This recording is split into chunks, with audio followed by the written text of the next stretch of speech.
Sente z'aba promoter no sente za gavumenti bilioni 33 zagenze mu maaso n'okuba nti era ziteekawo embeera mu ba promoter, and of course twali tugezaako okubagamba nti buli budget bweyingira mu bintu bya entertainment ebiseera ebisinga obungi ereeta enjawukana, ereeta entalo, era nga abaagala obakozesa bagenda mu maaso n'okuba nti bafunamu, bagenda maaso n'okuba nti tubiraba. So of course omukulu amanyikiddwa nga Abitex yavuddeyo olunaku lwajjo ne ttiimu ye ne bagenda maaso n'okuba nti beekalakaasa nga bagamba nti musuuza abaviire ku ndongo gavumenti lwaki ekola allocation center neziteeka mu federation, and of course simanyi oba kye baakoze kyabadde kituufu, but of course nze nategeerako nti sente zino baziteeka mu budget bagenda mu maaso n'okuba nti obaoliawo baziyisa mu sente z'abayimbi ebiseera ebisibe zigenda kuyita mu National Cultural Forum eya musajja mukulu amanyikiddwa nga Rugadi. Naye of course olutalo lwabaddewo lw'amaanyi, abantu tebeerangira ebigambo bingi, abayimbi abapromota ne bagamba nga bagenze mu maaso n'okuba nti baboycottinga Eddy Kenzo omusuuza, era nga n'olunaku lwaleero ngenza okulaba nga discussion zigenda mu maaso n'okuba nti zigendawo ku TikTok kogata emikutu emirala nga bagamba abapromota babadde bagamba ki, and of course kugatta ne bamusuuza emikutu y'olunaku lwajjo yabadde ku federation eri ku Lu Hotel saidiz eyo nga bagamba n'abaddamu ba promoters mu bukambwe obw'enjawulo. So bye tugenda okuba tutunulira omukutu gwa 256 vast branch wampitantambi kimso genda mu maaso n'okuba nti osubscribinga, and of course genda mu maaso n'okuba nti obuliawo tuwulira kikyolowooza ku nsonga nga bwe tuzikuleetera, oliwadde okuba nti oyita mu comment section n'otubuulira mpola mpola nabwe kityo bwe kiri mpola mpola. Then fera tukimanyi nti tugenda mu kalulu, and of course mu bululu before genda mu bululu Kenzo ne timu ye babadde bagezaako okuba nti balwana nnyo okufuna budget y'abayimbi, and government yagenda maaso n'okuba nti ekitula nti ministry ya department ya entertainment erimu sente mpitirivu, so ne bagamba nti bagala aba entertainment ne bagamba twagala sector yaffe ng'aboolaba aba education sports byafuna sector ne bagigattako mu sector endala nga for example Minister of Education and Sports nabo nga bagamba baagala balozi b'eggwanga ba sports. So government yavayo negamba allocating I think it was 66 billion okuba nti eyambako okuyambako abayimbi in capacity buildings. Of course ne bagamba nti bajja kusooka bateekeko like 33 billion okusobola okuba nti zigenda mu bayimbi ab'enjawulo okusobola okuba nti obaoliawo bakola capacity building okusobola okuba nti bateeza ebintu by'enjawulo. Then banano bavuddeyo bayimbi bapromota tebakiraba bulungi bavaayo ne bagamba nti booliawo nabo bakola ekintu ky'amaanyi nnyo okuba nti bapromotinga endongo ya Uganda, era bavaayo mu biseera birimu jjukira mu lockdown ne bagamba nti abayimbi tebalina mugaso, bo be babawa ssente we batayo abayimbi tebasobola kuba nti beebeezaawo. Abayimbi bagenda maaso n'okuba nti balaga gavumenti omugaso bo gwe balina, ne bagamba nti obaoliawo bye basobola bapromota bye bagezaako okuba nti bakola basobola okuba nti obaoliawo nabo babikola. Omukwano gw'abayimbi gwafa mu lockdown ne bapromoters nti bapromota bafuna sente mpitirivu nnyo nnyingi, bafunira mu biliyoni, abamu bafuna biliyoni, abamu bafuna miliyoni 8 okuva ewa genosale. Ne bavayo ne bagamba nti abayimbi tebalina amakulu, bo bapromoters babateekamu sente. Kino nno kyanyiza abayimbi ne balinda bapromota paka be bava mu lockdown, era bw'otunuulira kuba mu lockdown ebivule bitegekebbwa bapromoters ab'enjawulo bitono nnyo. Abayimbi bagenda maaso n'okuba nti beetegeka nga bagamba nti mwe bapromota kyemukola naffe tukisobola okukikola, naye twayagala okuba nti tusharinga business mufunemu naffe tufunemu. But of course mwe mwagenda mu maaso n'okuba nti obaoliawo muteekawo ekibeera mpola mpola n'okusobola okuba nti obaoliawo mutugamba nga tunena mugaso. Sisi tetulina mugaso eri gye muli, naffe temulina mugaso gye tuli. So n'olwekyo bapromoters abasinga obungi ne basalawo okuba nti ekintu abayimbi abasinga obungi ne basalawo okuba nti endongo yaabwe bagyeteekera. So abayimbi bagezaako okuba nti balwana batukidde gavumenti okusobola okuba nti bayamba mu bintu eby'enjawulo, and of course gavumenti naye esobola okuba nti respondinga ebiseera ebisinga nti bw'otunuulira buli bayimbi kibadde bagezaako okuba nti bagamba gavumenti esobola okuba nti ekitunula mune esobola okuba nti ekibawa, and of course sente zino ze batadde mu budget zakakanyiza bapromota ne beekuŋŋanya mpola mpola ne bagenda ne beekerakasa ewa Peace Mutuuso ku Minister of Culture and Agenda, Minister of Gender and Culture okusobola okuba nti bateekawo obukulaga obutali bumativu bwabwe eri abayimbi abo, era ne bavaayo ne basiibira federation kogata n'omuyimbi amanyikiddwa nga Eddy Kenzo Musuuza ekikookolo mpola mpola but Kenzo naye yasobola okuba nti I've seen someone but I don't know how to respond to them. I have an office and I wasn't notified about the ban. I read and saw everything on social media like everyone said. So I think Abidex is joking about the ban because I can't think of the reason why he was a promoter singing. So like ebimu kwebyo Kenzo byavuddeyo nakugamba nti atanya ebimu kwebyo yavuddeyo nagamba nti ebintu byokugamba nti bambaninze nga bapromota agamba tabimanyiiko because ye kyamanyi amanyi nti alina office ye esooka gyatulamu nga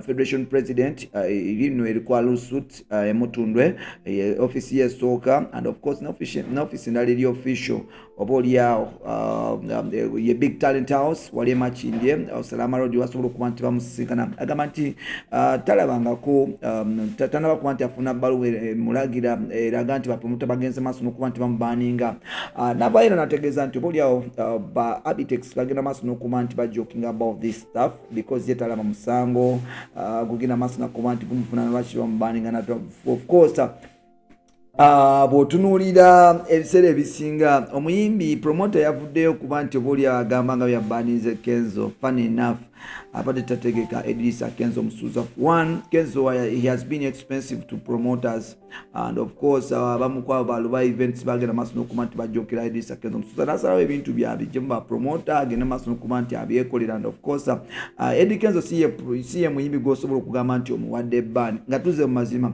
This is my opinion ngezaako okuba nti kugamba Eddy Kenzo I think si ye muyimbi gw'osobola okuwa ban sawa zino nolowooza nti ban yemuluma because Kenzo so far alina budget, Kenzo so far alina sente, Kenzo so far alina social capital. Kenzo tiyetaaga promoter wa Uganda kumutegeka oba oliawo Kenzo kyeyetaaga ye promoter webweru asobola okuba nti amutegeka amutuse ku new market. Naye otunulira abapromota be Uganda bonna bali ku same level, bonna balinga bye baasiraaniza wano nti balina kutegeka mu Lwera, balina tegeka mu Tukula. Then I was mbadde ngezaako okwogera n'emikwano gyange leero nga baŋŋamba bani aba promoters mu Uganda ku Eddy Kenzo erieta ne bagamba these are stupid people, they are just trying to waste their time stupidly because for them tebalina impact for now gye basobola kuteeka ku Kenzo n'emuluma because tebalina sente ze basobola sasula Kenzo.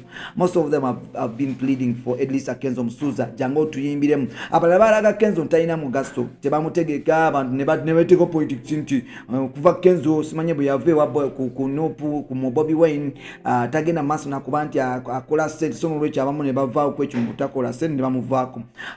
Kenzo alina office afuna omusaala, Kenzo alina digital platforms ezisobola okuba nti zimuleetera sente, Kenzo yafuuka mugagga alina ebimufuula busy ate nga ne bapromota be Uganda balina okuba nti mukyusamu bannange endongo y'okutegekera ku Salama Road bayimbi bagenda maaso n'okuba nti bagikowa and these promoters bajja ku social media ne batandika ovuma abayimbi ne batandika okwogera presitaga z'abayimbi ate nga abamu kwabo bakubira abayimbi ne babagerera jangu ompitiremu nkuwe miliyoni 3 n'abaye nagamba gwe ntasaanidde miliyoni 5 tosobola kuba nti owamateeka ku bizinesi yamu no gy'otamanyi byagitandika tomanyi wa pushinga brands tomanyi bwokola so like Abitex okuvayo n'agamba nti yagenze maaso n'okuba nti abaninga musajja mukulu amanyikiddwa nga Bobby Wine ngamba nti musajja mukulu amanyikiddwa nga Eddy Musuuza ngamba nti statement yagikusizza busiru because bw'omubuuza nti mwasembadde okutegeka Kenzo tebasobola kugamba and bw'obabuuza beyond Uganda batekeseeko kivulu ki Kenzo gyayagala okuba nti ayimbira era bajja kugamba tewali ekitegeeza bani yaabwe ku Musuuza tesobola mu affectinga financially kuba se babadde bamubeezaawo ebbanga lino babadde tebamubuukinga ekirala bino byonna babikola baagala kulabika bafune sente kikwewuunyisa nti tugenda mu kaluba promoter balowooza they are very important nti basobola okunga abantu. Some of these promoters balina enkolagana embi n'abayimbi abasobola okuleeta abantu kyova olaba omusajja nga Balamu tasobola kubeera mu kuzannya games west nti yabasuukako yabavaako. I don't think nti Abitex akyali relevant ku some of the artists babagenda Abitex otunulira Abitex takyali relevant ku these artists ina events zakola feni ez'amaanyi but okuba nti osobola okugenda ku live n'ovuma product ya muno brand ya muno ate gwe gyoyagala ekkolera sente kiba kya butumbavu. Kyova olaba abayimbi bano tebakyabawa kitiibwa, abayimbi batwala nga bafala, abayimbi bakoowa ba promoters. In fact, ne bannamawulire, you find these promoters ne bayita okubapushingako ebivu. Promoter omu bamuwa sente okusasula ba promoter bangi ababbi bannamawulire. So these people ba promoter balina okuba nti beddako. And of course tukoye ba promoter abalowooleza e Kampala bokka. We want our industry to go global, but me ba promoter mutusibira wano n'osanga promoter ayagala kukubise kaalo ku kaalo. Twagala ba promoter abasobola okutegeka nga ba Afro Nation bezikola. Nsubira tulina okuba nti looking beyond okusobola okuba nti stretching muscles okuba nti tugoyinga mu competitive world. Nga Afro Nation manager bagitandika twagala ba promoters baano batandika okuba nti bategeka endongo e Bulaaya. So bimugamba mugenda simanya you going to ban this and this. No, mumalabisa you just wasting your time. Temulina makulu abamu kumwe temulina makulu. You find ojja kusanga promoter no but naye nga atandise okuba nti ajonkera abantu nogamba no promoter omusiru okwakanya okudde ku brand y'abamayanja ogambye bayamba. You didn't help even there. They helped you to work with them. Gwe nawe inofuna brand and you come in front of camera notandika kumanyira abantu. Such promoters naye wava nagamba nti babaniza omuntu ontunulira nogamba ono talina makulu. So ba promoters mwafuuka boogezi, ba promoters mwafuuka ba bloggers, ba promoters mwafuuka ba demoters. That's why abayimbi babavaako and abayimbi tebalaba value eri mu mwecho. Volaba abayimbi basala okuba nti bakola business zaabwe direct n'abantu bemukolera nti tojja mugamba nti kuba fena tukiikirize ba promoters abasinga obungi bakolera abamu ku banene mu government and abayimbi bafuna connection mu business ezo. So bagem esoka mubakola kenjawulo ne mmana ne mbavuma ne mudda ku brand zaabwe ne muzisula wansi. Abantu babikoowa, abayimbi babikoowa, basala okuba nti beetuukira. So okuba nti mwajonkera nnyo abayimbi be Uganda bagenda maaso n'okuba nti nabo beetamwa ekintu bakiyingira mpola mpola and of course basobola okuba nti babeeko ne batuuka. So ba promoter I think Abitex ennaku zino nsuubira you people have to change your game plan. Temulina kuba nti mukola ebintu byebimu ebyo n'okola kino leero n'okola kiri enkya. Tebi making a sense. And of course abayimbi babakoowa, abayimbi bakubanyaga, abayimbi bakoowa ebintu ebitayamba, abayimbi baagala bantu balina makulu tebagala ba promoters abeeyita ba promoters ate nga ba demoters. So n'olwekyo Musuuza alina ekirala. Musuuza gwe mugendako, Musuuza yafuna ssente baaba, alina omukyala alina ssente, Musuuza alina ssente. Gwe ne umbani nga tolina kyogenda mukolako, sigwazanya music we, sigwa promoting music we ku digital platform. Kwegamba promoter we Uganda omuntu what do you promote? Nothing. Do you promote their brands to kubeera waggulu eyo? No. Do you promote their music? No. You only want to organize shows obabbe obawa busente butono n'ogaggawa n'oteekako kubava. Kyobola abo abayimbi be Uganda babakoowa basalawo okuba nti bakola bye baagala because temulina kimubagattako. So n'olwekyo njagamba Abitex mulina okuba nti mukyusa mukola yammwe ey'emirimu, mutandika okuba nti muvaluinga brands mukola nazo, mutandika okuba nti temuyisaamu bannaabwe maaso. Ate nakirabye tebapromota abamu bankwe mugenze kuba nti mwekalakasa. Nalabyeko promota omu ng'asindikidde omu ku bantu bemanyi bapromota abamu ne bamukuba. In fact, these are the people by selfish interest. Oyagala kukutta brand ya munno, oyagala kugisuula mu ttaka.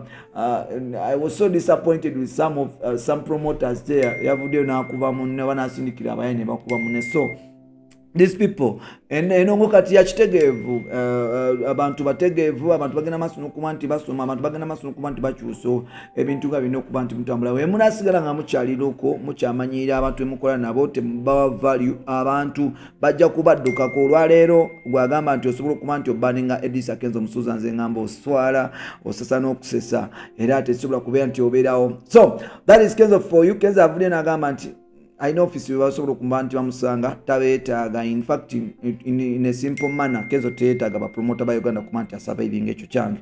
ampitantambi jimzoka tusobola okuba nitukomawo ne mu paati endala mpolampola olubaddemu okuba nti otubuulira bapromoters be Uganda bakyalina omugaso ye kiki ekibafuula bapromoters kiki ekinayo kyebakola abayimbi kyebatasobola okuba nti beekolera balina omugaso mungi nga bwe beeyita okusinga abayimbi oba abayimbi balina omugaso ye bannaffe awatali bayimbi bapromota basobola okutegeka ebintu ebyo bebagenda maaso n'okuba nti bategeka then olumala okutegeka abayimbi nebatandika okuba nti banyakula bannaabwe obufeero obuli bapromota be Uganda bungi nnyo each and every day Wizzo yagenda maaso n'okuba nti anyangira abapromota ab'enjawulo bapromoters bagenda maaso n'okuba nti banyaga abayimbi ab'enjawulo ate nga bo baagala abayimbi babawe ekitibwa so nolwekyo tujja gamba nti enough is enough if you can't respect your job other people's job that means you useless tolina mugaso tolina makulu eri mulimo gwokola era oba oguyisaamu ekitibwa so nolwekyo I'm standing with Eddy Kenzo Musuza